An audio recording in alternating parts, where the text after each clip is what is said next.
a Super Bowl champion. The Green Bay Packers have won the Super Bowl.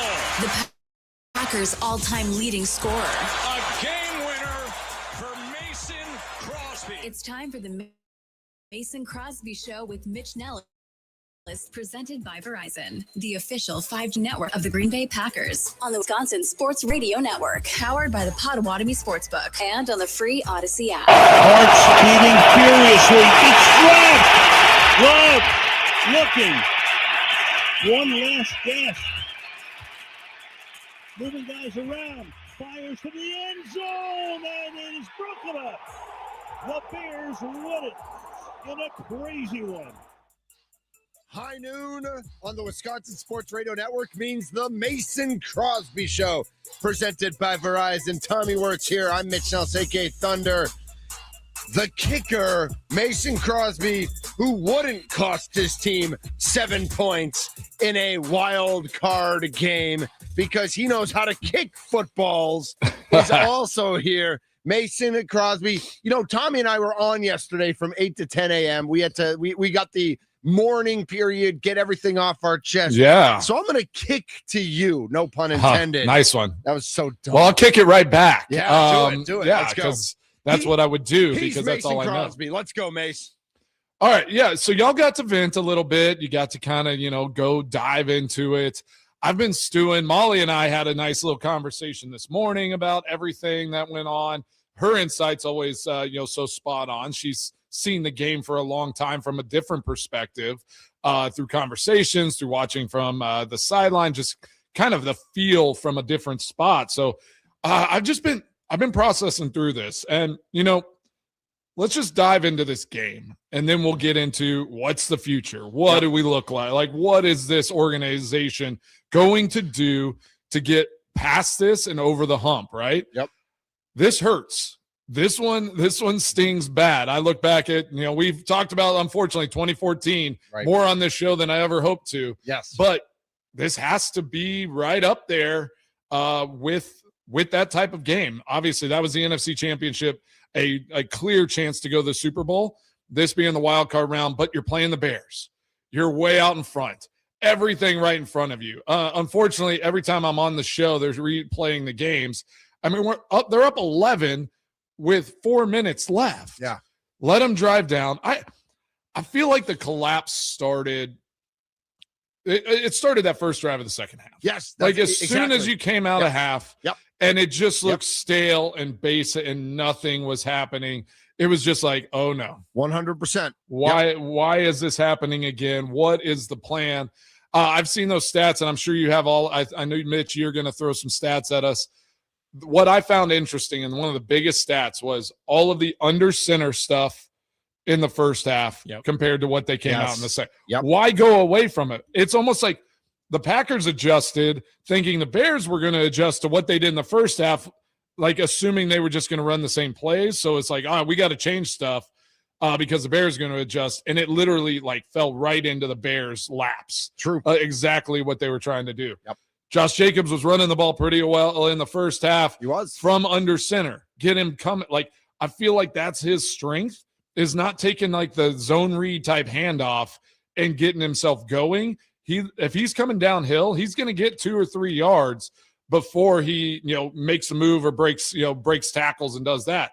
But if you got him at a standstill and he's having to run downhill and try to do something in the backfield, that's not where he was strong this year. So I just think that the adjustment the Packers made was poor, and the adjustment the Bears made, you don't know if it was good or bad. If the Packers had kept running the same stuff, you just don't know, because they're on that last drive. They had a chance. They drove down the field. They had moments. They had a chance to kick a field goal. They had moments in that second half after those first couple drives, and it just, that first drive. After that first drive, I was like, oh no.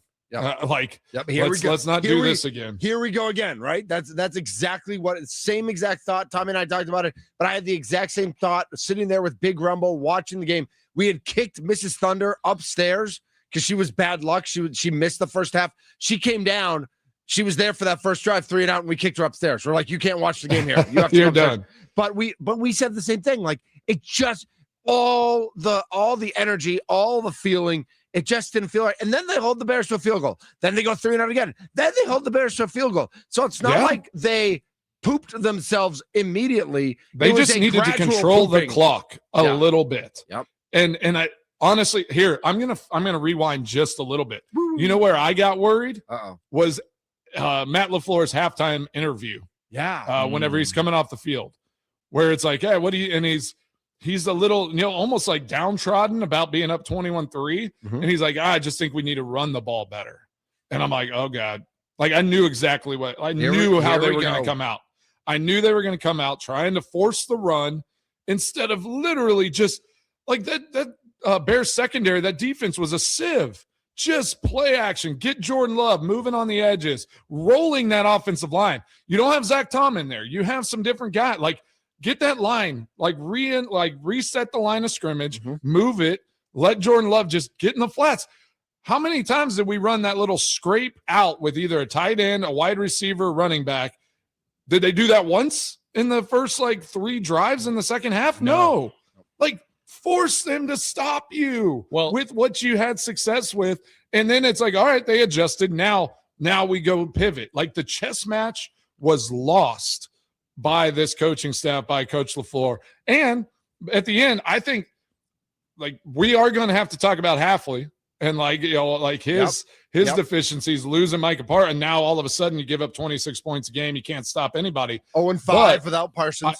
I do want to preface that with saying that I think with Halfley, those injuries did mount up, and because the offense couldn't control the clock and keep them off the field for sustained periods of time, they just got dog tired. I mean, Quay Walker, after every tackle, every play, he's taking a beat to get up because, I mean, that guy laid it all on the line.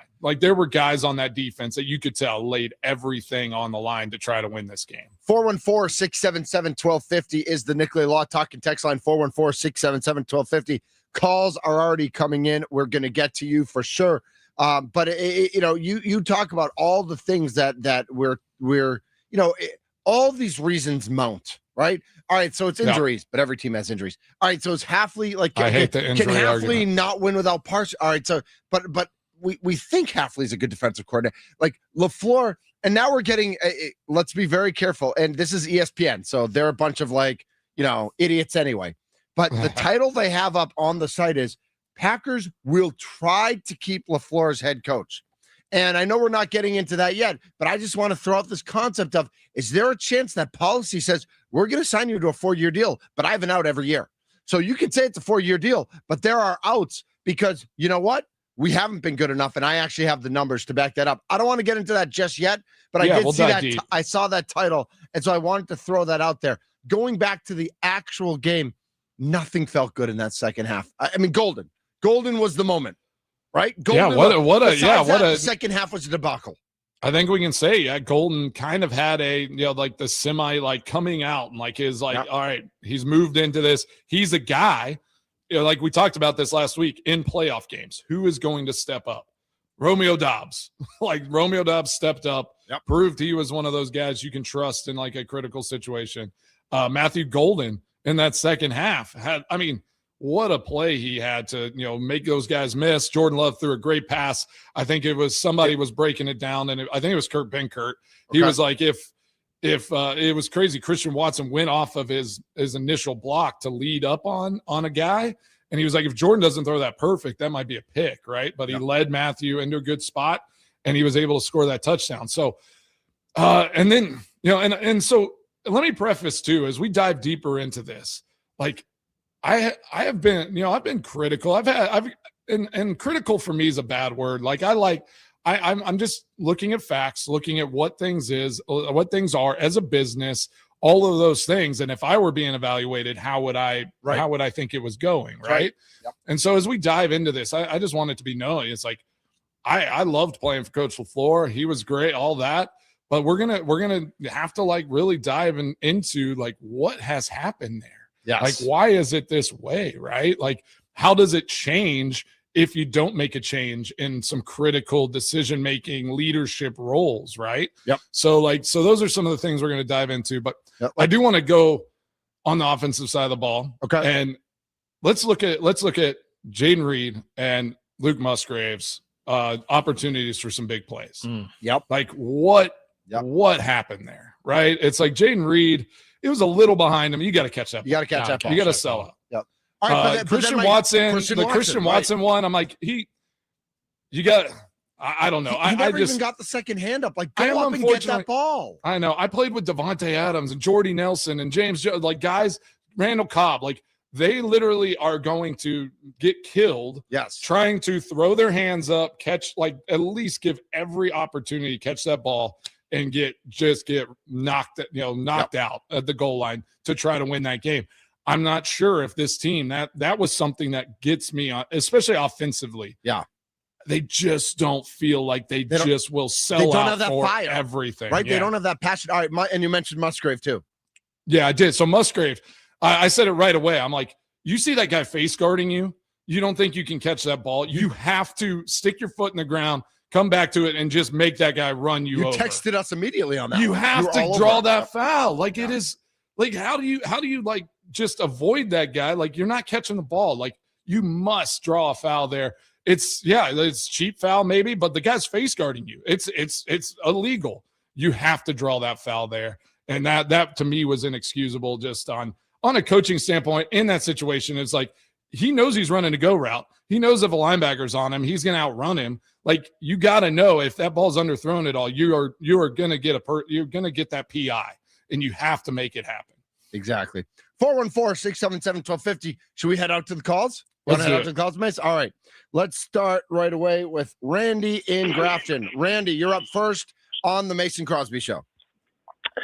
Yeah, good afternoon. I'll try to focus on things that haven't been brought up so far because I think as a whole, we know what the problem is. It's just hard to verbalize it. For those who are talking about it's the players, well, the fact of the matter is it's the fact that they performed at the high level but just haven't done it consistent enough that's been the problem. With regards to LaFleur, I'd have to say after 7 years, the inability to keep effort and focus at a high level throughout every game and the playoffs has been the problem. And for those that say we need to have a replacement first, well, keep in mind, we're not being hasty. It's been 7 years. And it seems to be reasonable that we do, in fact, take the risk. And yes, there is a risk in replacing LaFleur with someone that may be able to address that problem. My question is this. And by the way, Ben Johnson specifically addressed this issue of how he keeps the intensity and focus. And he says, he doesn't say he does it. He said he did it through the players and coaches he's acquired. Yep. Can we do the same thing short of getting rid of LaFleur? That's a great question. Thanks for the call, Randy. Yeah, I like that point. And I that was something I was going to talk about, as we get into this even deeper. And it's the identity. What is the identity of this Green Bay Packers team and this organization right now? Like, I would say one of consistently inconsistent. Like you are really good, and then you are just like, what just happened? Like the tale of two halves. Kind of calm, kind of chill. Well, I told Mitch yesterday that it's image conscious. It's a team that if you ask them for $1, they give you 75 cents. The team can't finish at all. I mean, this is a serious problem with this Green Bay Packers team. But it's also too chill. Like Matt LaFleur and Jordan Love both, and I really like Jordan Love and I like Matt LaFleur, but like one of them needs to be excitable. Like one or of you them just don't to feel like an intensity where it's like they we will win at all costs and we will do it a certain way. Like I don't always love like Jim Hart. I don't like Jim Harbaugh, but like what he said at halftime, they obviously got beat, but he's just like, this is about the players. Like I'm going to give the best opportunity to my ball players to go out there and grit and grind and go and play the best like game they can. McCarthy, when he came on, did he not say that as well? Like, I think you need to die by the sword of what you create your identity as. Yep. And I'm just not sure we can hang our hat on what the identity of this Packers team is under Matt LaFleur. It's Eeyore. these last 3 years, especially. Yeah, it's Eeyore, it's ho-hum, it's we're going to go about our business and do what we do. Because when you had Aaron on the team, his first 4 years, right. It was Aaron. You knew the identity, right? Yes. Like you knew what this team was, you knew what Aaron was, all that. Like now I'm just like, who's created and defined the identity of this program? And from like a Matt LaFleur perspective, it's just kind of like his comments yesterday, that was the one thing that I didn't like. He was just like, we don't need to change like our identity and our like what we're doing. And I'm like, but what is that? Like, answer what it is then, because like, yeah, guys are trying hard, whatever. Like that's fine, but it doesn't feel like they are selling out, or like situationally, they don't always know exactly what to do. Well, and that is a problem. The frustration can't solely be on how they lost on Saturday. It's how they continue to lose all season. This is not one game. This is their identity. This is how they continue to lose. There is one game you look at this year where, yeah, the Packers got their butts kicked. It's Baltimore. After that, point to another one. Like they just, no one cares about what happened in that Minnesota game. And then every other game after that, it has been soft approaches in the second half. They've had a double-digit lead in like all of these games. And it's not, you can't focus in on this is a problem because of this loss. It is a problem because this is how they continue to lose. Well, like the stats the last 3 years, like if you looked at 37, 30, and 1. Right. That's like, that's not that good. That's not great. I mean, I think like most, right. I will. There's a lot of teams out there that would take that, but is that acceptable in Green Bay? And I have the standing specifically for the past 3 years, because adding that fourth year with Aaron's injury, I felt wasn't fair to Matt. But just the past 3 years, like we'll go over those numbers. It's crazy. Let's sneak one more in before the break. We know we got a lot of calls coming in. We're going to get to everybody. Just be patient. 414-677-1250 is the Nicolay Law talking text line. 414-677-1250. Let's go to Micah in Pekin, Illinois. Micah, you're on the Mason Crosby Show on the Wisconsin Sports Radio Network. Hey, guys. I just think the time is up for LaFleur. He has no killer mentality. I mean, this is the Green Bay Packers. This is not the Tennessee Titans. This is not the Carolina Panthers. This is the Green Bay Packers we're talking about, and he just has not lived up to the standard. I mean, in the words of Brian Gutekunst, we need to start going after championships, playing for championships, and he has not done that as the coach. That is correct. Well, Micah, what do you think? You said the name. What do you think of Brian Gutekunst and his job? Well, I mean, I think he should stay, and he should be in charge of finding the next coach. I mean, he's gone out and got Parsons. He's drafted pretty well, in my opinion. I think we need somebody. You want to know who I'd love to be the head coach? John Gruden. He's been a coach on the staff before. He's got fire. We need somebody like that. I mean, LaFleur is he's soft, and I don't think he understands what it is to be a Packers coach. This is the Green Bay Packers, like I said, not the Titans. Yeah, it's got to be gritty, grindy, and you got to go out and dominate. I appreciate you, Micah. Thank you, Micah. I tell you what, man, we're going to lose this game by 30 in the first half instead of the second half. All right. Yeah. At least we're going to do it swinging. Exactly. I'm going to do it like into a hole. I knew every time, like with Coach McCarthy, it was like you're going out, like we were going to win or lose, and you knew like the way you were going to do it, right? Like there was no surprise. And when we had him on the show, like you could feel that from him, right? He's just like, I'm going to put a plan in place and I'm going to give it over to the locker room. So here's a word as we go to break that I want to leave out there. How is there much trust? And I love that word, and trust. We've used that throughout the season. Yeah. Does anyone trust anyone up there? Do they trust each other to go out and execute the plays at a high level? Is there trust from LaFleur for his players to go and just unlock them and say, y'all take this thing over? It's your time. Do they trust each other up there? And that's going to be a big question that they have to answer before they continue forward. That is absolutely a great question. He's Mason Crosby, Tommy Wirtz, Mitch Nelson, a.k.a. Thunder. We are the Mason Crosby Show, presented by Verizon, the official 5G network of the Green Bay Packers. More of your calls, more of your texts, more of your YouTube and Twitter comments and everything. Ryan Wood, we got 1 o'clock. 1 o'clock. Ryan Wood, who's in the locker room today.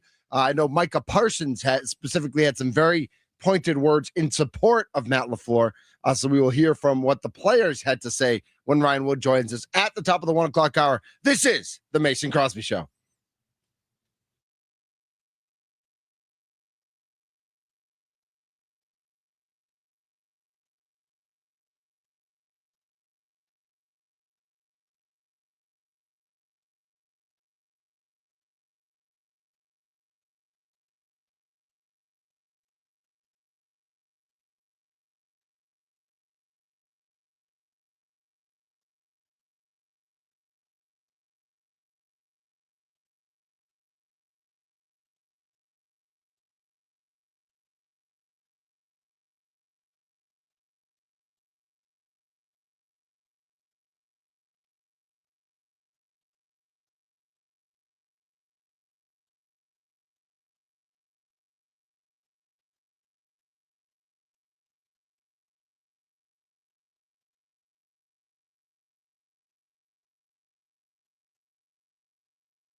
I don't think there's anyone else that, I mean, how complex of an offense that we run. Well, first I'll start off with Matt. Matt's been nothing but generous to me, my wife, and my family since we've been here. I mean, constant communication with me ever since I was a rookie. He's just trying to get the best out of each and every one of his players. And he comes in with the right mentality every single day to coach us up to be the best version of ourselves for the best legacy team in the NFL. I don't think there's another coach that could come in and do it as well as he does it, especially with the complexities that are in this offense. When you get players that get into year 3 in this offensive tree, like the offensive knowledge that we had retained year after year, it's only getting better here. I think Matt's an outstanding head coach. There's no doubt in my mind that he'll remain here as a Packer. I think a lot of that talk is pretty silly. That is Tucker Kraft. This is the Mason Crosby Show presented by Verizon. I'm Mitch Nellis. Tommy Wirtz is here, and the kicker, Mason Crosby. Mason, one thing I want to ask you about, though, so today the players are talking. They were in the locker room at 10. Yeah. I know Micah Parsons had some really strong words. We'll probably hear from him later on the show, or Sparky will play it or whatever. How much on that last day, when you've been eliminated from the playoffs or whatever it is, is it the player's job to kind of come out in support of the coach, or to keep things positive, to spin things?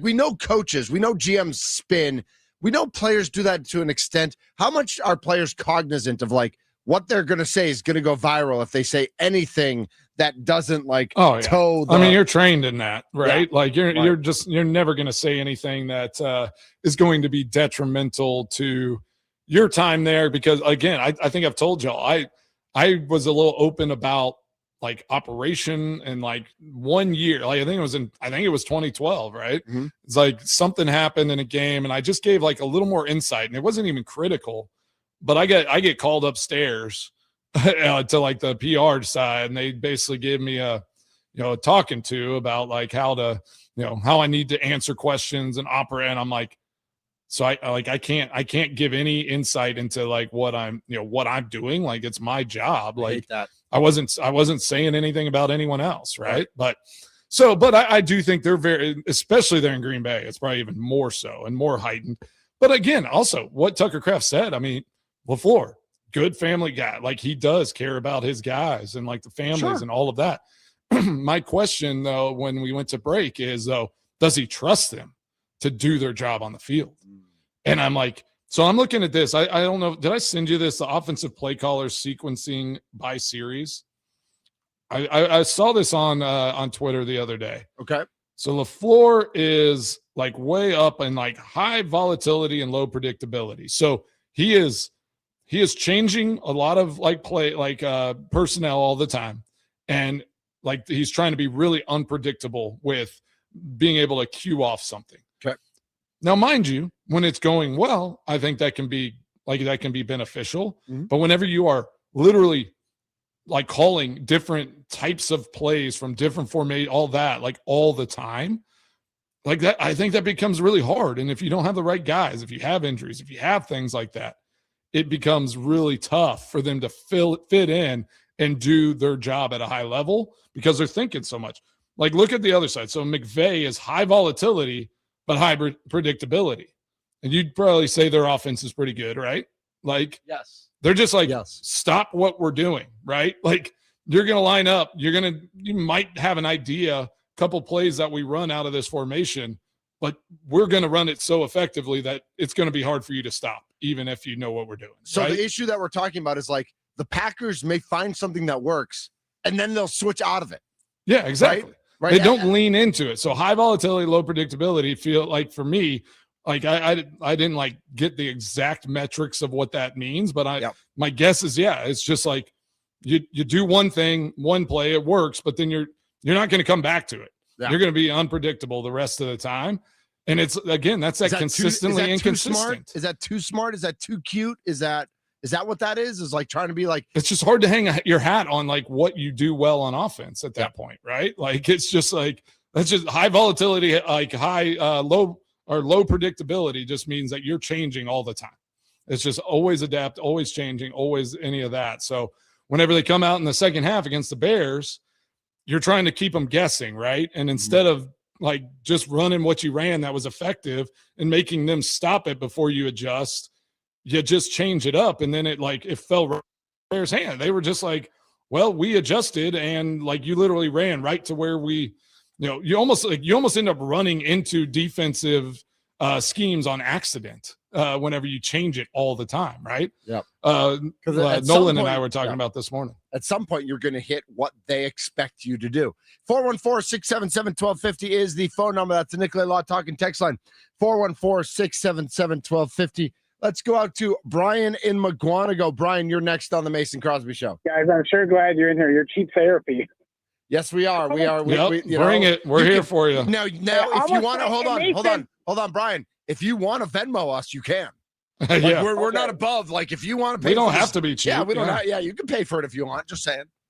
Okay, I want to. I have two comments, and then I have a question for Mason because he's been there and done it. So nobody can answer like a former player. Yep. My question is, watching the Packers for the last 5 or 6 years, you see continually the self-inflicted mistakes. This year so far, and this is just a progression of what's going on. They've called the timeout with no timeouts left. Isn't there somebody in charge that's monitoring that? In the heat of the moment, there's somebody there to help the coach. To call a timeout with no timeouts cost yourself time on the clock. Second of all, late in that game, and this just made me go ballistic. Yep. They called 2 timeouts near the end of the game, and they come out with a false start. Yep.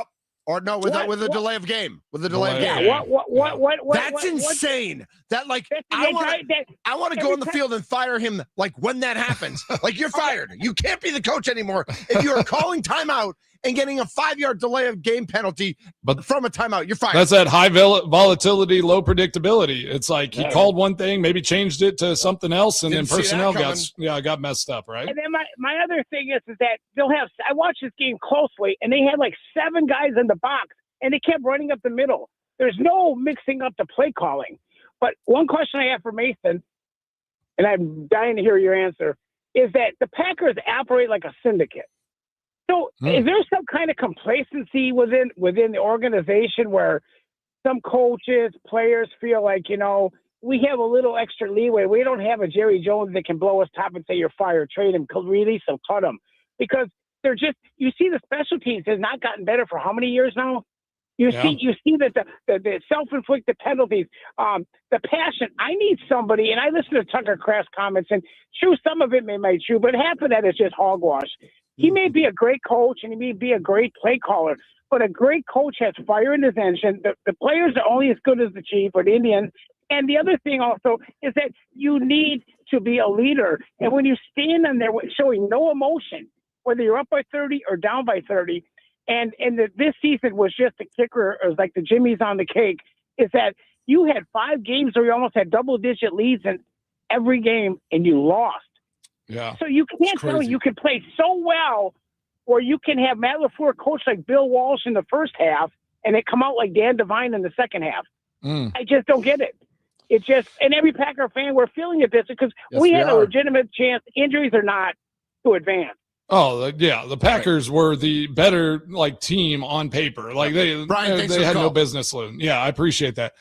Yeah, I do think there's something about Green Bay that it's like once you get there, because I love Wisconsin. I couldn't have asked for a better place to go, but it's not where, unless you're winning, like they do and they have, like it's not like always like a free agent's top spot. It's not like always, because it's like, all right, I'm choosing between Green Bay or New York City or Miami or something like that.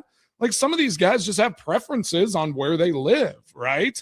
So there is something where it's like you get in, you do your job, you work hard. There's going to be some bumps in the road, but yeah, maybe there's a little more leeway just because the decision-making process is structured a certain way and different, where you don't have, like you said, a Jerry Jones or an ownership group that just says like, all right, this is not how business should be operating. We're not performing at a level. We don't feel like it's right. Let's move on. I'm not getting as much money in my pockets or something, right? So there might be some of that. And I mean, but when you are in Green Bay, it is really good there too. Facilities top-notch. Food, everything is top-notch across the board. So you have to combat that. And the coach the organization has to combat it, be like, we give you everything, but you have to earn it every day. Right. There has to be a mindset. When I've had my old teammates on, right?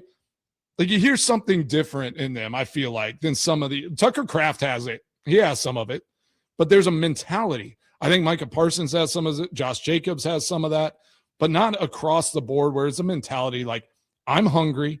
I would literally die on that field going to try to win games, right?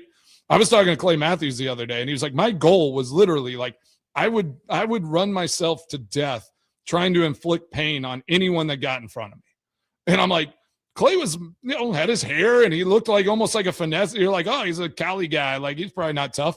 Dude was tough as nails and would run through a wall for his football team and for his teammates. That mentality needs to be brought back because that's the only way to get over that hump as a Green Bay Packer. I feel like that mentality has to be there. Well, and Crosby, you keep bringing it up. Like that's not the Packers anymore. It's not. And this team is continuing, and these callers are calling in, like talking about, well, we're the Packers. We're the Packers. We're the Packers. And talking in a past tense about and you can't lean on just like the organization as like as something that's going to just step into a game and win a game because they're the Green Bay Packers, right?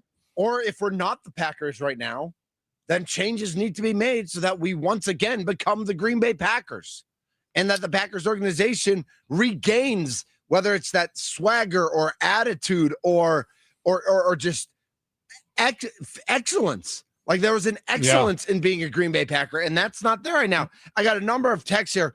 Bob in Minneapolis says, 2 ways to answer the question if LaFleur should get fired. The Packer organization should not fire LaFleur for this one loss. If the Packers organization fires LaFleur for every issue with the Packers that have never been fixed or gotten better, as well as consecutive playoff losses, then firing him is justified. 920 says, how many of the real dogs in the locker room respect a man with Lululemon and pretty hair and pretty eyebrows? If he yelled at me, I would just laugh at the Packers need to hire a homeless man to keep people happy at this point. There is something. It's like image is like, it's part of the guy. It's not a homeless man. It's a tough guy. It's a guy with a muscle.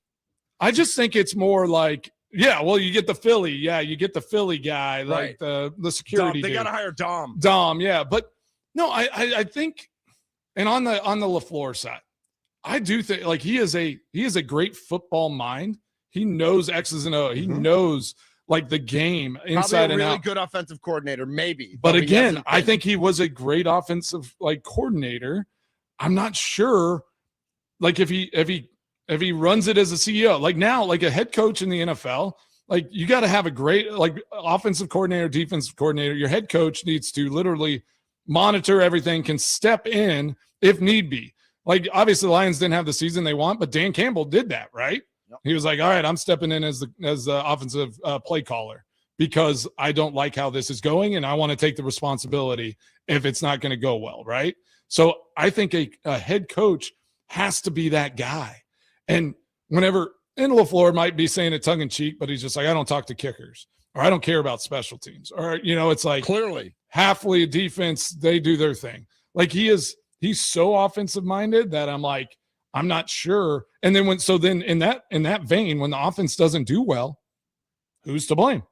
Right. Not LaFleur. That's right. Right. Like, I mean, that is the thing, but I'm like, you can't blame Jordan Love for that game or pretty much any of the losses other than just maybe not just taking over and like calling his own stuff and like just seeing what happens.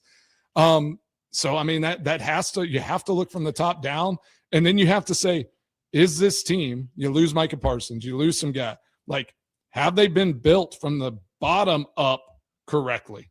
That's where the Goody conversation comes in. Right. Like two pieces where if somebody gets hurt, someone gets injured, the next guy is up. His expectation shouldn't be like, oh man, just try to be there. It should be, this is my opportunity. I'm going to go and get paid somewhere else if I'm not going to be here because Micah Parsons is ahead of me or whoever else is ahead of you. Well, and I think you bring up a great point that Jeff Hafley should not be safe from this game as far as criticism goes. Like it's ridiculous that they gave up 25 points in the fourth quarter. Yeah, but he was also given one of the worst secondaries in the league. He was also given Micah Parsons and then did nothing else without him. So But he That's- succeeded with Micah. I mean, they were 9-3-1 For and they sure. were covering up for of the playoff teams. They probably have the worst collection of cornerbacks of the 14 playoff teams. Yeah, I mean, they have some of the they are worst. embarrassingly horrible. It's bad. Keyshawn Nixon is a 2 at best. Carrington Valentine should not be on a field. Trayvon Diggs came in for one play, literally ran away from 3 wide receivers, and that's why he never saw the field again. Like, this was an embarrassment, and that goes to Goody and putting together, like, thinking Nate Hobbs was the answer, because clearly Nate Hobbs was not.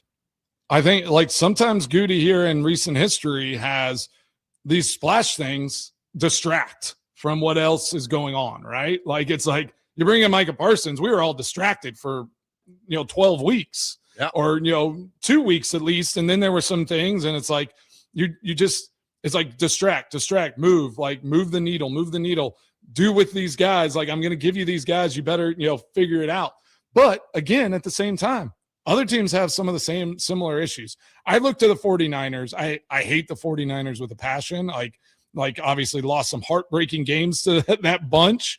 But I remember what they were talking about in one of their games, where it was just like, you need to know the ins and outs of the offense, not just what play you're running, but conceptually what you're doing. It's like getting a master's degree in offensive study. And if you don't, you will not see the field. Like, it just won't happen. But it's like, it's inexcusable not to know. The expectation is you will know. We will keep you in the building. We'll make you study. We'll make you understand what we're trying to do. And that, to me, might be the missing piece. Well, it's not time. It's efficient time. Right. How much expectation is there to be great? And so up there in Green Bay right now. Then I ask you, Mason Crosby, what's a bigger distraction in Green Bay? Is the decision to stick with this head coach, or a decision to find a new head coach? Don't answer that yet. Don't answer that yet. Feels like we'll do it on the next sound. Equally could be a distraction. 414-677-1250, 414-677-1250. We still have to get to the kicking discussion as well, because lots of people want to know what Mason I know, I've been thinks. avoiding it. Yeah, I've been avoiding it. I know. He's Mason Crosby, Tommy Wirtz, Mitch Nelson, a.k.a. Thunder, here with you. We are the Mason Crosby Show, and we're presented by Verizon, the official 5G network of the Green Bay Packers, right here on the Wisconsin Sports Radio Network.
This is the Mason Crosby Show across the Wisconsin Sports Radio Network. What's up, Wisconsin? Nothing good today, that's for sure. Mace, what are you drinking today? I got coffee. Whiskey? Maybe. I really like these clear coffee mugs. Like Is that one of the mugs. double ones? So it doesn't. Yeah. It doesn't. It's amazing. Yeah. So so it doesn't stay. It does. Doesn't. These whatever. are the things I'm into now. Yeah. That was, Yeah. Don't get old. Don't get old, Let's kids. go. Don't get old. All right. Let's go to Bed Bath & Beyond on Sunday. Yeah, exactly. Are they even in business anymore? Didn't they go? Didn't they I fold? don't know. They go out of business. They'll They like go- pop yeah, up a exactly. store Just- and then they just sell yeah, everything and just then called go out of business again. Bath now. Exactly. It's just Bath. There's no beyond. Yeah. So when we went to break, Tommy had a good question for you about distractions and about Tommy. You want to reset the question for Mr. Crosby? Yeah, I wanted to bring up that you talked about some of the distractions that happen with this team when they make some of these big splash plays and moves for different people in the organization. But then I argue, what is a bigger distraction in this locker room or for this organization, keeping this current head coach who continually does not get it done in the postseason, or bringing in someone else to try to get a change of scenery around Green Bay? Well, you know how I feel, and I said it all week. I'm just confused on the mindset of a coach not being able to coach out his last year of his contract. Right? I'm like, I don't know if the answer is just rip everything up, find somebody new, bring someone in from the outside, because this is a different situation. Like whenever they let McCarthy go, like you had Aaron Rodgers, you had a kind of a veteran roster, a roster that had, done a lot together up to that point. And because of Aaron and because of that team, like it almost felt like, all right, let's bring LaFleur in, let's give him coaches that can kind of get him started. We're going to really help him to grow into a head coach while we go and try to keep winning, right? Or try to get back into winning form. So this team's in a different situation, and I could see this extension going a couple ways where it's like, we want to get a deal done. Just give them an extra year if that's what you want, right? But it's like in my mind, I'm like, if it doesn't get better next year, you end up in the same spot. Sure, it's great making the playoffs, all of that. You don't win the North, all of those things. Now do you fire him next year after you extended him? Probably had to give him more money, and now you're either paying him that or somebody else has to offset it, right? Because that's how these coaches deals work. If coaches deals weren't fully guaranteed, I'd say sure, give them some security, like put it out there, and then you make a decision after next year. Because I do feel like you brought in Micah Parsons. You're going to make some changes. You're going to get rid of some guys, do some moves to try to open up some cap space. Try to find another piece to add in.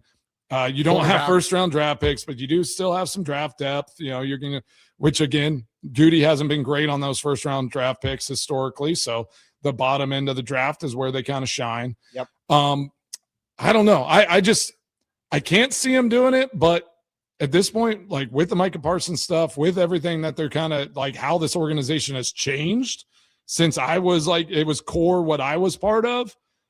Like, I don't know what could happen. They could decide, I saw the wild idea. Honestly, the best idea I heard was trade Matt LaFleur. Yes. Go get please. those first round draft picks back. Yeah. If somebody wants him, but Right. that's what blows my. I'm like, okay, yeah, he's a great coach. He's shown some things, but he hasn't proven to be that great here these last few years as far as just you're going to go and have a chance to compete for a championship. Yep. So they're saying on the open market, then you're going to go get $10-15 million. If he's a player, that's not how a player would be viewed. Like if you did what he has done these last few years, you'd be like, oh, okay, you're good. We'll give you something. We'll give you a chance, but you're not going to get top dollar. So this coaching space is so unique and so interesting. I wonder how much they're going to talk about. We're going to sign you to a 4-year extension, but it's really a year to year. And Ed Policy says it's going to be like a player contract. I can cut you at any time and stop sucking. Yeah, I don't know if they can do that. Is that an option they or can? I just don't think LaFleur would take it. Right. Well, and that might be the bluff. Oh, no. That might be the bluff that Ed Policy's playing with here. Yeah. This is the Mason Crosby Show presented by Verizon, the official 5G network of the Green Bay Packers. Ryan Wood from the Green Bay Press Gazette. He will join us next. And further in the 1 o'clock hour, we will talk about kicking. This is the Mason Crosby Show.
A Super Bowl champion. The Green Bay Packers have won the Super Bowl.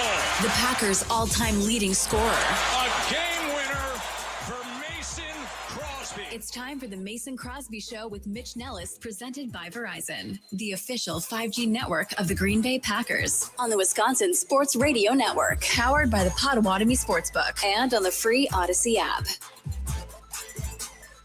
Welcome into hour number 2 of the Mason Crosby Show. Mitch Nellis, Tommy Wirtz with you. By the way, Mason, I don't know if you heard the big news. Tommy Wirtz is going to be part of the post-game show. Tim Allen, who's been doing it for 467 years here in the state of Wisconsin. 467, yeah, 467. You just can't help it. I can't. It just rolls off the tongue. Actually, that's the first 3 digits of my phone number as this well. started out being the nicest thing you've ever said about me, and it's turning into the worst. Tommy, hey, can you do anything else? Like, how many more things can we can do you Bucks programming, please? Yeah, I'm sure. Every Bucks game, every Brewers game. How many things? Every idea starts with Tommy at this I place. love that Greg writes in on YouTube immediately, says 467 seems low. It's true. Like, Tim Allen has been doing a Brewers postgame show for at least 1,000 years. I love it. That is true. And we have him back on as part of the network, and it's going to be. And Tommy wishes he was 1,000 years old. So. Yes, he does. Joining us now on the guest hotline, powered by Gruber Law, one call, that's all. He hasn't been covering the Packers for quite 1,000 years, but some days it feels like it. He's Mr. Ryan Wood. Hello, Ryan Wood. I couldn't have said that better myself, my guy. Look, the number one story, we're on the 6-7 thing.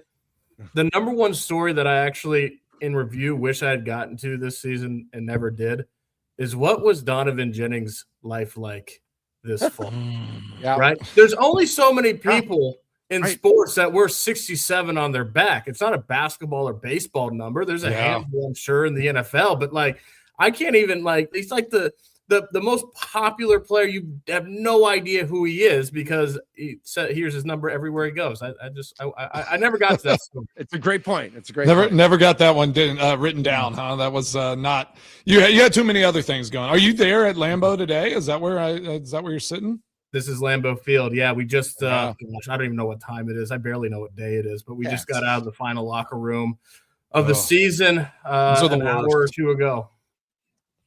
Yeah, those are the worst guys. You're hanging out with your buddies, your teammates. Like you're not going to see some of them for a long time. Some not until the spring. But so you're smiling, but you're also like kind of beat from the game still. And so it's a weird time of year for sure. Who grabs the most stuff?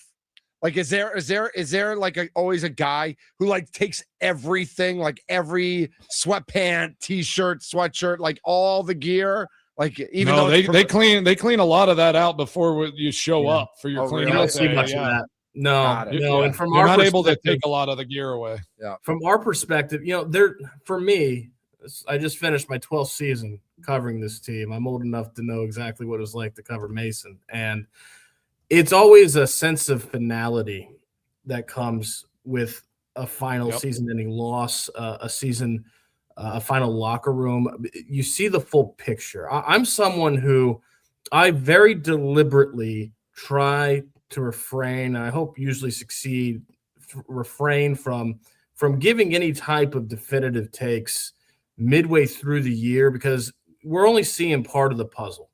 You got to see the whole thing come together, and now is the time when we see the full picture. And I think now is the time when you can really start to make definitive perspectives on what is, what isn't, where to go forward, what happened, what didn't happen. That's what this time of year is about. Yeah, well, that's a good segue. So where are some defined thoughts and ideas that you've been able to shape here now that this thing has concluded with an epic meltdown there in Chicago, unfortunately. What is your final conclusion here? Well, the injuries were a huge part of this season. When you lose Micah Parsons, when you lose Devontae Wyatt, Tucker Kraft, even when you only have a half season of Christian Watson, a half season of Jaden Reed, it's a reason that it changes the calculus, right? They were not going to be a Super Bowl team as soon as they lost Micah Parsons. But not having Micah Parsons had nothing to do with losing that game in Chicago. Yes. And that is what is damning. That was a culture loss. And there's been some culture losses that led. It's always interesting when there's issues in the regular season, they usually stem and they usually come to a surface come playoffs when you're in that pressure cooker. There's been culture losses throughout this season. You're up 10-0, 4 minutes to go in Cleveland, and you lose. You give up 3 touchdowns on your final 3 defensive series when your offense is red hot in Dallas, and that game you should win becomes a tie. You're 4th and 1 against Philadelphia, and the Eagles are screaming inside zone this way, and it gets blown up on the biggest play of the game. A week before that, it's 2nd and 10, and Rico Dowdle on the game-deciding series goes 19 yards up the middle. There were so many games this season they should have won that they somehow did not win. Onside kick 3 weeks ago in Chicago. Yeah, it wasn't even the first one against the Bears this year, Ryan. I saw that Bears had 0 snaps leading the game on offense compared to 106 for the Packers. I think I just saw that That's number. good. That's good, right? That's crazy. Yeah, that's good. Keep him. The Packers are a better team without Micah Parsons than the Bears, and they are also 1-2 this season against the Bears. So it doesn't matter that they're a better team. What matters is who wins, and the Bears won. They won the 2 biggest games this season. Is there any surprise when you see a season full of games you should win that you don't, that you go into the playoffs, you're up 21-3, it's a game you should win, and you don't? But to me, the bigger problem is, okay, if this was a season, you'd be very disappointed organizationally, no doubt about it. But you can chalk that up to, okay, that's a fluke. That's not really us. We can come back next year. Mason, it goes back to 2020 when you are down 8 in the NFC Championship game and you are driving to tie the game. You go out on the field, you never get the ball back. You settle for the field goal. A year later, the blocked punt, obviously the blocked field goal in a game. You start that 49ers divisional round game looking like a world beater, statement drive. You're the best team in the NFL. That drive was amazing. I'll never forget watching that opening drive thinking, my God, this team can't be touched. They're winning the Super Bowl. I was in a suite for that game, and we shouldn't have been touched. We thought the game was over. We thought we literally 7-0 in that weather at home at night. Game over. You lose that game. 2023, you're up a touchdown midway through the divisional round game in the 4th quarter against the 49ers. Miss a field goal, give up the Christian McCaffrey touchdown, you lose. 2024. You score a touchdown finally in Philly against that Eagles defense. The pull within 16-10. You're 1 stop away from having the ball back down to single possession. You give up a field goal. You're never within a single possession again, and you lose. It is a long track record now, and all of those roads point to Matt LaFleur. He was the coach for all those games. It's the head coach's job to establish culture. They don't have a championship DNA culture with this team right now. ER. They're ER. Man. We're going to go about our business. Yeah, I've been saying that. Like, the culture is what it is at this point. Like, I'm not sure you can just flip a switch and say, all right, we're changing identity. We're shifting a culture. We're shifting a mindset. We're going to get tougher, more physical, grit, all those things. Like, it is established, right? And these last 3 years, what's LaFleur's record? 37-30-1 in the regular season. So what does that mean, right? Like, what's the path forward here? Shefty on ESPN is saying that they're talking contract extensions still. Like, do you see that as a real possibility? My guy James Jones, I sent Tommy and Mitch a clip from him on his reaction after, and he's just like, how does that policy extend LaFleur? And he goes in that room with a bunch of guys that laid it on the line. They're not getting extensions, whatever. They have a year left on their contract. And you're just like, hey, yeah, I'm sticking around for 4 more years. Like, we're going to just do the same old thing and see if the results change. What do you think? Like, how do you think he can command a room and get those guys to follow now? What's the definition of insanity? Doing the same thing over and over again and expecting different results. Right? it sure seems like there's desire on both sides for Matt LaFleur, team and Matt LaFleur, to return as head coach this season. I can tell you, just being in that locker room, he has not lost the locker room. Every single person in that locker room gave a full voice of support for Matt LaFleur returning, which I think matters. Yeah, I get the idea of, okay, what else are they going to say? Well, if there was wavering there, you know what that looks like? It looks like what you saw from Lamar Jackson when asked about John Harbaugh after that loss in Pittsburgh that kept him out of the playoffs. It looks non-committal. It looks like, my God, I can't even think about this right now. 48 hours ago, we melted down against the Chicago Bears. I'm not going to even I'm not there. No, everybody, including Micah Parsons, by the way, who said not only he wants Matt LaFleur back, but part of the reason that he agreed to the trade before the season was to play for Matt LaFleur. He said that he's already privately reached out directly to Matt LaFleur and said, man, I want you part of this. I love playing for you. I want you here. That's how the locker room feels. That's a good endorsement for Matt LaFleur. What's not a good endorsement is when we talk about culture, they lost that game in Chicago for the worst, the most inexcusable reason that you could possibly lose any game, but especially in the playoffs, especially a season-ending game. They didn't match the Bears' will to win. And I don't say that lightly. That is rare that you see that. Yeah. I'm not saying they didn't want to win. Of course they you're hitting all of it, Ryan. The will. I was going to, yep, exactly. They did not match the Bears' fight. They did not match their will to win. I know what the Chicago Bears are. The Packers know what the Chicago Bears are. They are a deeply flawed football team with an erratic but talented quarterback. They are a bad defense that takes the ball away, but if you play clean, they're not stopping you. They shouldn't stop you. They are a deeply flawed team, but they never quit. The Packers talk about it all week. This team, you go up on them, you better fight, you better finish and close because they're coming back. Why can't the Packers be that team? Why can't the Packers be the team that the opponents talk that way about? Hey, no matter what happens, they're coming. They're going to fight.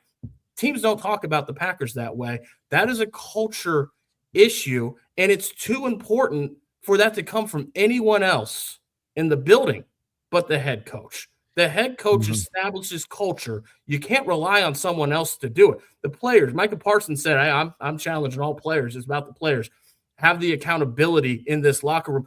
That has to start with the guy who all eyes in the building are on. That's the head coach. Ryan Wood, Green Bay Press Gazette, joining us here on the Mason Crosby Show, presented by Verizon. And I'll throw this out to you, Ryan, and to you, Mason.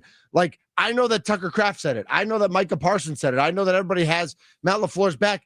It makes me wonder if they're all soft too. Like I get that you can have your guys back, but if your leader is soft and you're following him into battle, into football, maybe you're a little soft too. Like maybe they need a hard edge. Maybe they need to feel a little uncomfortable instead of being coddled by this head coach who makes everything soft and kind and nice. Like, it's great. Matt LaFleur's a good guy. We all agree. Good guys don't always win. Yeah, Mitch, I think you hit it right on the nose, and I think that was my next point exactly. Is this team? They like Coach LaFleur because maybe the offseason's not so hard. Maybe the workouts aren't so hard. Maybe the training camp isn't so tough and hard. He doesn't stress or strain them to a point mentally and physically that the demand is so tough that it's like you either step up and you become great or you break and you're going to be somewhere else, right? Like, this needs to be played on that fine line of who is going to step up and get to that championship elite mentality, and then who is going to get left behind. And so, like, if I'm in that like, yeah, it was great playing for LaFleur. It wasn't challenge like practices, it's like our schedule was good. Everything was fine. So it's hard to imagine shifting and an unknown coming in and being like, well, dang, now the expectation has changed. And now we have to show up and be accountable. And somebody's going to call us on that if we're not. Do you see that, Ryan? Yeah, to me, the question is not whether the DNA is soft, because 2 nights ago just showed you it is. To me, it's how does soft happen? And soft is the offspring of immaturity, which is the offspring of lack of accountability. I'll point you to one example. Late in that game, Keyshawn Nixon hops on the pile, a penalty that he knows is a penalty because 3 weeks ago the Bears got flagged for the exact same thing. You got Trevon Diggs on the sideline. You got other corners. Where's the accountability for a Take him off. horrible penalty? There was none. He stays on the field. The best way as a coach that you can introduce accountability, you make dumb mistakes, you make selfish penalties, you don't play. That it doesn't matter who you are, because that's not putting the team first. There's no accountability on those type of things with this team. It's not a surprise that this team is soft. Man, and then you got the players, saying that they like LaFleur, they like playing for him, all of those things. It's all fine and good. They might trust that he's going to, have their backs and lead them the right way. But do you think that trust goes the other way? Do you think LaFleur trusts his players on the field with how he calls some games, especially in that second half, how he does certain things? Like, I feel like there's a lack of trust there to just literally hand this thing over to that locker room and to the players. It's a facade if he says that it is about the players, because it seems to be run my offense the way I want it to look and be run. We do things how I want it to operate. The players don't really have a huge voice in that space. Do you see it that way? Well, I think that's a strong, very credible perspective coming from you. You played for him, so you would be able. You've been in the locker room, Mason. You know exactly where that's at in terms of the trust coming from the head coach down. I think what's going to be very interesting in the next week or two is how much trust he has in the staff around him right now. Okay, so the Bears actually did what the Bears defense could not do all season and got pressure on Jordan Love coming out of the halftime locker room. And Matt LaFleur talked about the need to make adjustments, how they adjusted, and the Packers didn't. They did the adjustments were there to be made. The slides, it never happened. How is that not on Adam Stenavich and Luke Getsy? Excuse me, Luke Buckus, not Luke Getsy. Luke Buckus, the offensive line coach. How is that telling me anything other than the offensive line wasn't coached well enough this season to be able to make those kind of adjustments in the middle of your biggest game of the season? And if that's the case, should Luke Buckus be coaching this offensive line next season? Are there other areas? Special teams. My God. And Mason, I'm curious what you think about this, but if I'm being honest with you, I don't think Rich Bisaccia after 3 seasons is the right guy. I also don't care who they hire next, because I have seen special team issues for 12 seasons now. All right. Yeah. We're talking onside kicks. We're talking penalties, inability to protect for field goals and punts. I've seen that with Sean Slocum, with Ron Zook. I've seen that with Mo Drayton. I've seen that with Rich Bisaccia. At what point does it become more of an organizational priority or lack thereof, to the point where the fifth special teams coordinator that I cover here, doesn't matter who it is, because if you don't change how you philosophically approach that phase of the game, philosophy. It will never be better, no matter who it is. Yep. Yeah, and the easy answer is, you need to put more starters on there, but that's tough, right? And that is a mentality where it's like, okay, some of these guys might play early on. As soon as there's an injury or something happens, it's like, well, we can't risk losing this guy now, and they get taken off special teams. And so now you're playing a lot of guys. And then all of a sudden in the playoffs, now you got Josh Jacobs, Keyshawn Nixon returning kicks, doing a fine job. And then you had everyone's covering punts. I mean, I saw starter, but they still weren't getting the job done. And so it is a mentality. Special teams is the hardest. Those are the hardest plays in football. So much space. Those are your football playing dogs that you have to have that just fly around and go make plays.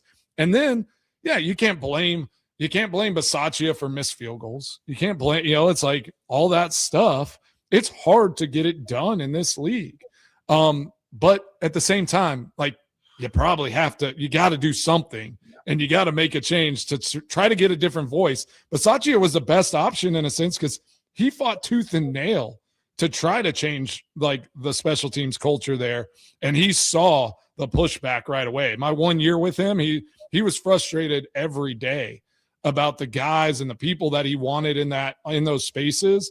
And he was just told straight out, no, you can't have those players play that on special teams. Well, so that's tough for any coordinator there. Go ahead, Tom. Rub some salt in the wound. Isaiah Simmons blocks a punt this week too. Are you kidding me? This guy, he was there was the guy that played so bad on defense that he wasn't going to be able to make this team because he wasn't going to play any sort of impact. And meanwhile, they're going to rock with Tyron Hopper instead, who gets 6 plays against the Bears. One of them happens to be a pick. Also, hey, Ryan, let me say this real quick, and then I'll let you go on like what you want to say on it.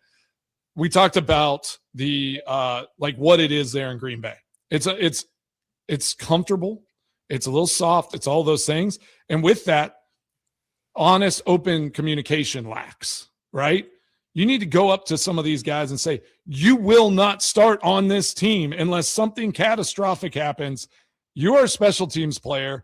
Get your butt ready to go play every day. You will sell out for this team or you will be gone and we will find someone else to replace you. Like, it's more just like everyone there in that building feels like they are one play away from being a starter. It needs to be known what your role is, who you're like, what you're supposed to do there.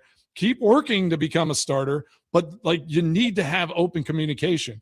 Rich Bisaccia and I had some good back and forth, and I did appreciate him for that. He was always direct and open with how he viewed his guys, and he had good communication with the guys in his room. But he fought tooth and nail with everyone else to try to get players that maybe were second or third team. And they were just like, if we get this injury, this guy's dinged up. We can't risk losing that guy on special teams. Like, it needs to be known, and it needs to change, or they're going to continue to lose these games like this. Rich Bisaccia, the special teams are so bad at this point that I don't see Rich Bisaccia returning, whether he retires or is let go. I don't see him returning next year. But I can't blame Rich Bisaccia for having Romeo Doubs field punts, even though he was never should have been in that position because they had no one else to field punts. I can't blame Rich Bisaccia for putting Josh Jacobs, your starting running back, the engine of your offense, who's played all season through a banged up knee, back as kickoff returner because they had no one else to be kickoff returner. I don't know where the blame goes for Rich Bisaccia for Keyshawn Nixon dictating that even though he's a 2-time All-Pro kickoff return specialist, he will no longer play there because he's a cornerback number 1, even though he has shown he is not a cornerback number 1. That's not what he said today, Ryan. He said he had a great season. It's what the film says. Yeah.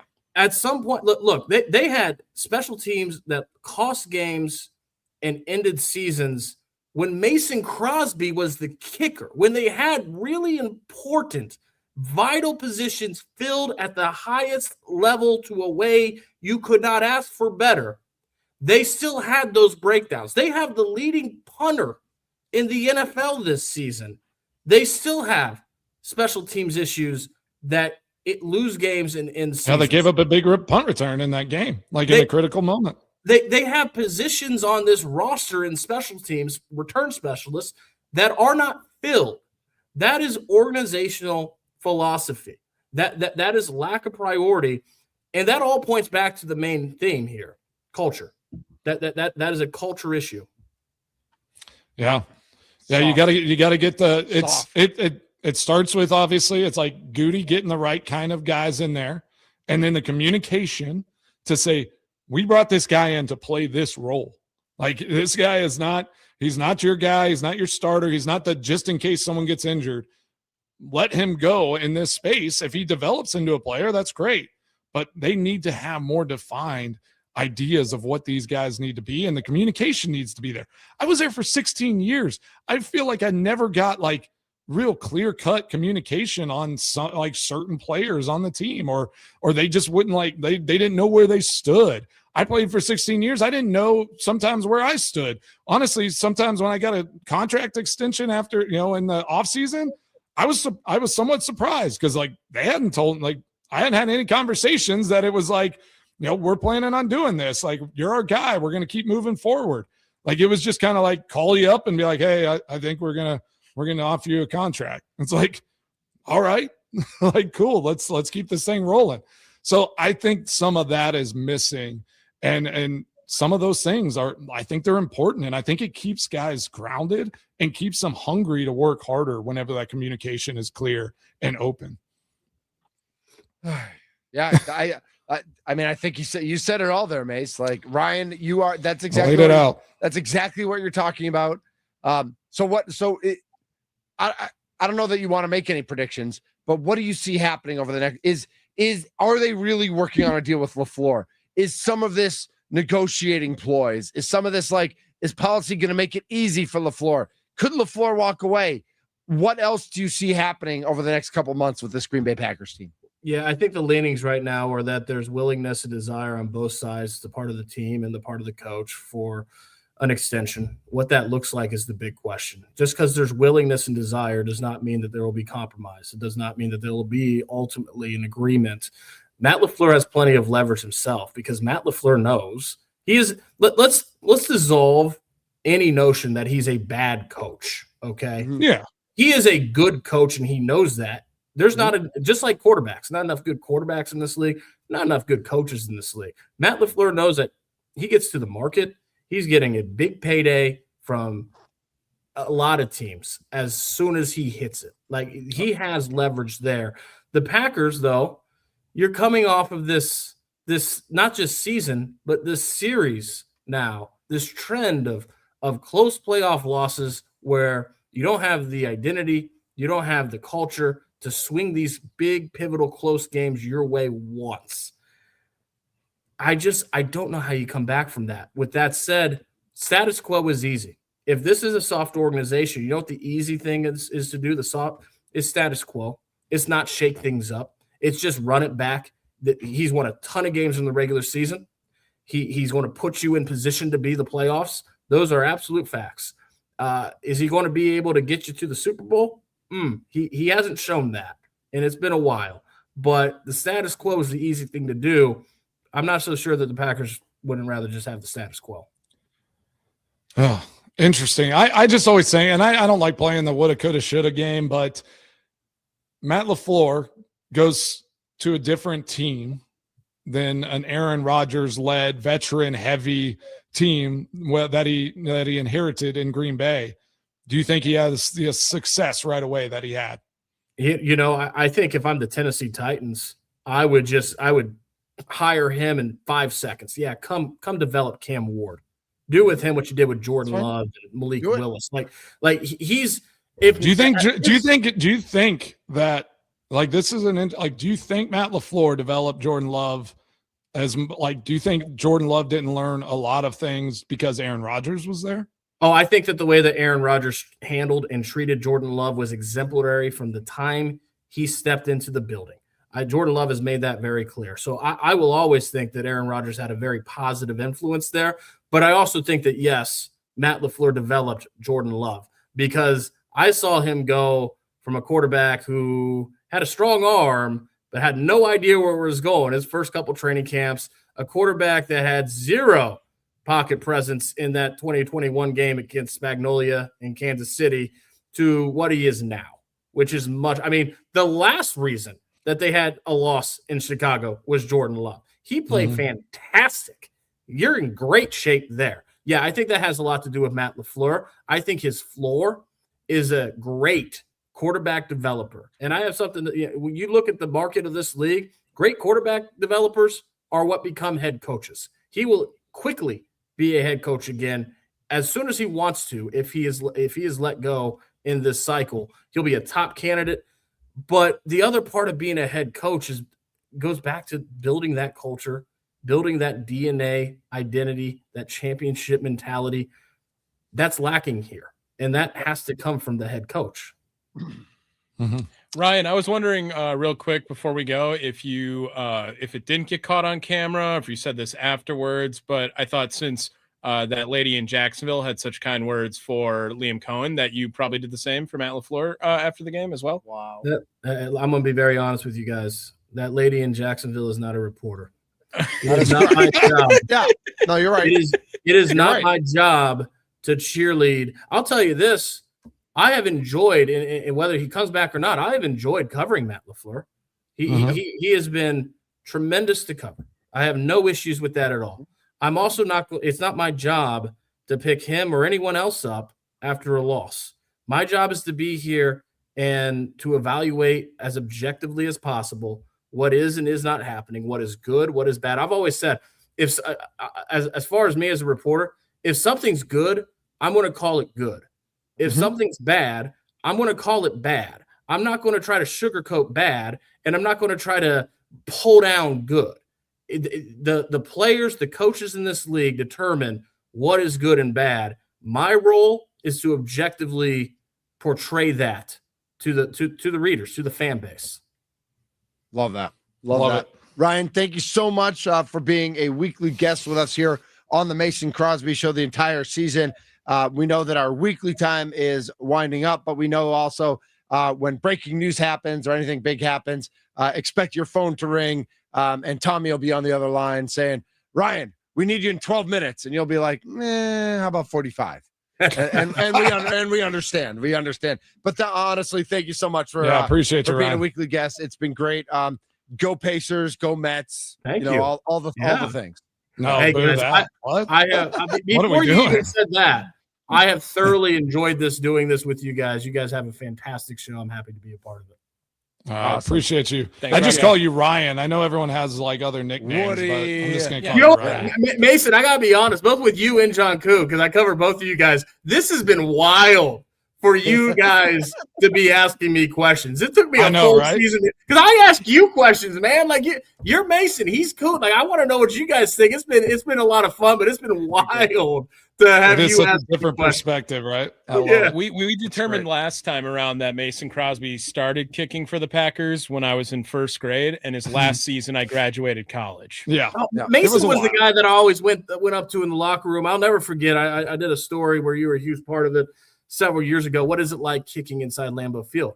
Because I have no damn clue what it's like kicking inside Lambeau Field. Like Mason, and this is where the show is very blessed to have you. He is a wealth of institutional knowledge. That's like for he's sure. been in that arena, so it's been fun to be on this side, Mason. But I've enjoyed it a great deal. Well, Ryan, we talked about that locker room too after seasons. Like I might have had a good year. Just like luckily, if I didn't do anything wrong, like I didn't get interviewed a lot. And then I was always surrounded at the end of the season. Like it was like everyone came to me because I knew I would talk to them. I was always, I wasn't cleaning out because I lived there. So like I left all my stuff in my locker and just showed up the next week for workouts. But I was just always available at the end of the season. So everyone would come and talk to me. And I'm like, hey, where were y'all the whole season whenever I was, actually playing in the games? What's going on? Well, you know what that made you, Mason? That made you a consummate pro. Look, I think this is just life as a kicker. There were some years where you would have liked to have kicked better, but you always, always, always came back from that stronger. And I can't help but think a big reason for that is, and not everyone's like this, but Mason Crosby, I knew in that locker room, good or bad, would always take accountability. And when you start from a place of being able to take accountability, that's not easy to do. But what's harder is coming back, right? That's the hard part. If you can start with what is easier, you can do what's hard. I think that this Packers group could learn something from that. That this is a time right now for really taking some honest accountability. That should be the easier part because the hard part ahead is fixing this culture. It's learning how to be a championship DNA team. Like if you can't start with accountability, I don't know how you get there. Love that. I love it. Yeah. Great sign off. I appreciate you, Ryan. That was awesome.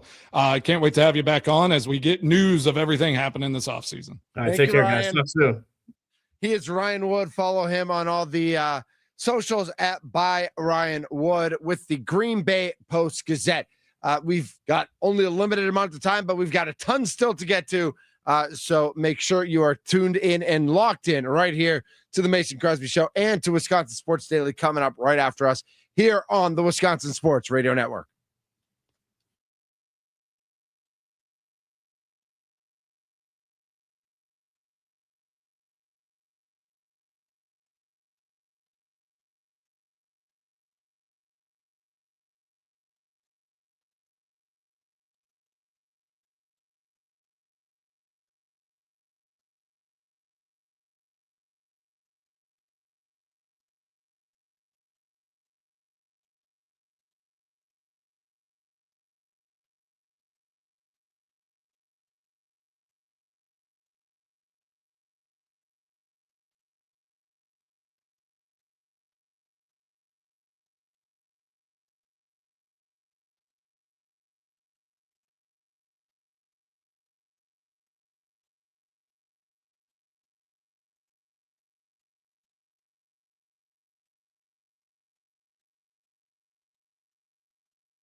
This is the Mason Crosby Show, presented by Verizon. I'm Mitch Nellis. Tommy Wirtz are here with the kicker, Mason Crosby. Again, our thanks to Ryan Wood for a season's worth of truly yeoman's work. And I know we've got Ken in the Falls who's going to jump on in a second. But Mason, I just wanted to quickly go over these because I did the work before the show. So I have to toot my own horn real quick. I love it. There are 14 current head coaches in the NFL who have coached for 3 years or more. Okay. So John Harbaugh's not on this list.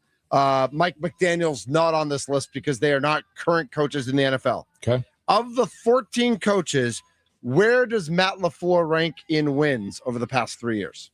I think he was like 5th, 11th. 11th. He's 11th of the 14. The last 3 years. Just the last 3 years, Sorry. right? Yep, So I took out the first 3 years of Aaron Rodgers, and then I even gave him the benefit of the doubt, taking out Aaron's 4th year where he was hurt. Yeah. So just the last 3 years, So and 11th. I get that it's Jordan Love's first 3 years as a starter.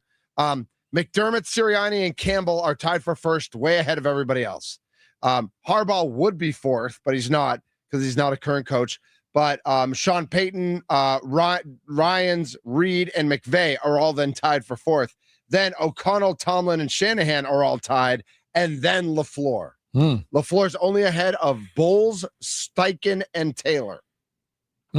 So he's got the third most wins in the division since then. Yeah, he's got the third most wins in the division as a coach who's been Extend there. the man. Yeah. Let's do it. I just wanted to do those numbers. So I know everybody touts his full 7 years, but like when you have the 2-time MVP in 2 of those, in 3 of those years, like that kind of skews the numbers. It does skew the numbers, and I still stand by he inherited a team that needed a change. You know, McCarthy, it was like, okay, it was time for change, but he inherited a veteran team, added a few pieces. That wasn't his team. That wasn't their team yet. And now this is Goody and LaFleur's team. Like this is who they are. This is what they are going to do. So if we're good winning 10 to 11 games a year and getting into the playoffs and giving yourself a chance, that's fine. Like that is probably what's going to be the case. But you let McCarthy go, after in 13 13 years, but it was like, all right, you missed 2 playoff 2 times in the playoffs. But you played in 9 straight playoffs. You won the division, seven times in that? That was dominance, right? Like that was dominance for a long period of time. Like, are we dominant? Is this organization a dominant force now? Or is it just no? They're good. They're good. That's all. Yeah, they compete a little bit. Let's sneak in Ken in the Falls. We only got about a minute here. Ken, what do you got for us on the Mason Crosby Show? 2 quick things. First and foremost, the mere fact that the Packers, the way they ended the season, very disappointing. If, in fact, they're going to sign him, meaning LaFleur, again, I'm going to still always back the team. But, the bottom line is that I think a change is needed here. Change is good. Why just be average when you can be above average, especially with the guys that are on this roster? They just need better coaching, in my opinion. The second part was that gigantic news that was busted out at 11:30 today. Mason, wait till you get to meet Tim Allen. Tim Allen and the Brewer postgame show. Love it. is back on. It's on 105.7 The Fan. It's going to be outstanding. There's a cast of characters that are on there. I am one of the ones that I've been fortunate to be on there. You're going to hear a lot of this. After Brewer wins. I love it. Do it. You got one more thing, Johnny, the Dranettes. They've got a whole crew of people that call into that show, love Tim's followings. It's his knowledge. And now he's going to be with Tommy. Congratulations, Tommy. And I know Mitch is going to be involved in this as well. But it's going to be a lot of fun. It's going to be a blast. I can't wait. So congrats to everybody involved. Awesome. Thanks, Ken. Love that. Appreciate you, Ken. Real quick, Brett writes in on YouTube. Mason, I heard Matt wants to hire you as special teams coordinator. Yeah, Mason, I would love you as a special. But we teams talked coordinator. about communication. I think most everyone there has lost my number for some reason. I mean, I haven't heard from anyone over there in a long time. Can I even whenever they had kicking struggles? Cup of haters. Can I clickbait you? If an NFL team offered you a special teams coordinator position, you have a price and you would consider it. Yeah, I would. If someone called me up and was like, you want to coach our special teams? Here's a number, and it's a really good one. Yeah, I would definitely consider that.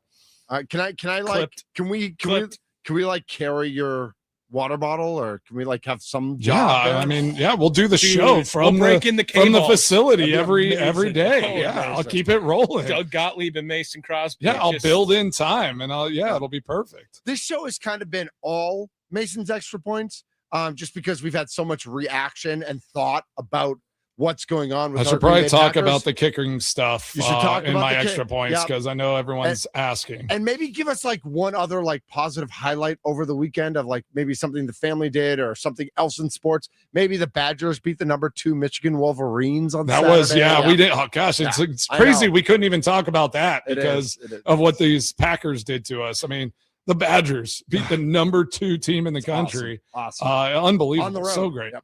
Mason's extra points are next right here on the Mason Crosby Show, presented by Verizon.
What's on Mason Crosby's mind today? Now I'm thinking. It's time for Extra Points, powered by the Potawatomi Sportsbook on the Mason Crosby Show with Mitch Nellis.